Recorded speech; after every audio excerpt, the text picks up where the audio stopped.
Welcome back, fellow travelers. I want to talk to you today about the Beijing Zoo and Aquarium. What my thoughts were, do I recommend it? Let's jump right in.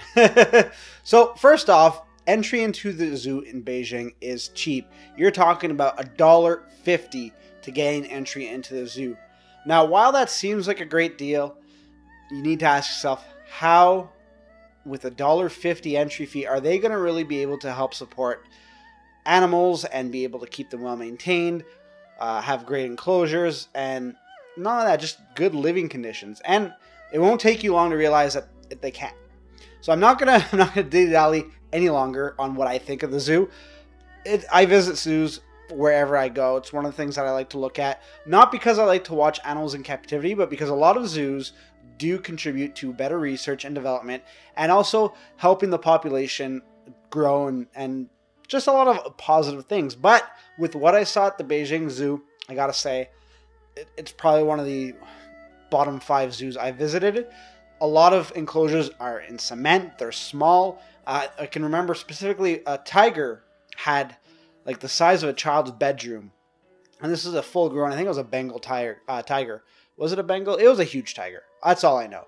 And it was so agitated, pacing, and just like, I was so sad to see that. Conversely, though, the panda exhibit was well maintained. They had a lot of room to frolic, and you can tell that was the highlight for a lot of people. And conversely, the way Beijing Zoo is set up, it's very modular in the sense that you get that $1.70 to get into the door, but if you want to go see certain areas like the pandas, you got to pay a bit more money. It varies depending on if the pandas are available or not, or how many pandas are available at that time, because they do rotate the pandas in and out. Now I will talk about the aquarium. The aquarium is a bit more expensive to go into. It's about $25, give or take the exchange rate at that time. But it's interesting. I love aquariums. I used to have an aquarium.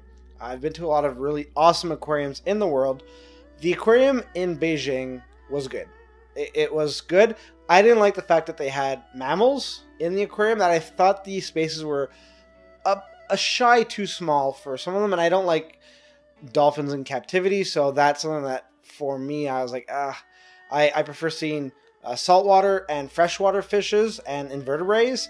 The bread and butter is their fishes, and they did a great job with that. They also had a really cool shark tank. That was huge. There was no Kevin O'Leary, but I thought it was a highlight, actually, of the zoo and the whole experience that I had from that day. That left a positive impression on me. It took me about 2 to 3 hours to go through the aquarium, whereas the zoo, I kind of blew through that in about an hour, to give you a bit of perspective of what you're getting at the aquarium versus the zoo. And again, the zoo, a lot of the times I was just walking past everything. I was disgusted sometimes at some of the living conditions, so I wasn't really thrilled at supporting that. The dollars that went to the aquarium, that I supported, because there is a good amount of learning that can be had from aquatic infrastructures or aquatic ecosystems. So I definitely like to promote those types of things. And now it becomes a situation of, playing devil's advocate. Well, in order for you to gain access to the aquarium, you've got to pay for the zoo and go through the zoo. So that's the trade-off you might have to make. If you really don't want to support animals in poor living conditions, I would suggest staying away from the zoo. If you want to go to the aquarium, you gotta suck it up and go through the zoo. You don't have to stop and see anything. Just make a beeline. Put the blinders on, make a beeline, and know that those dollars that you're going to be paying that go towards aquariums it looks to be money well spent.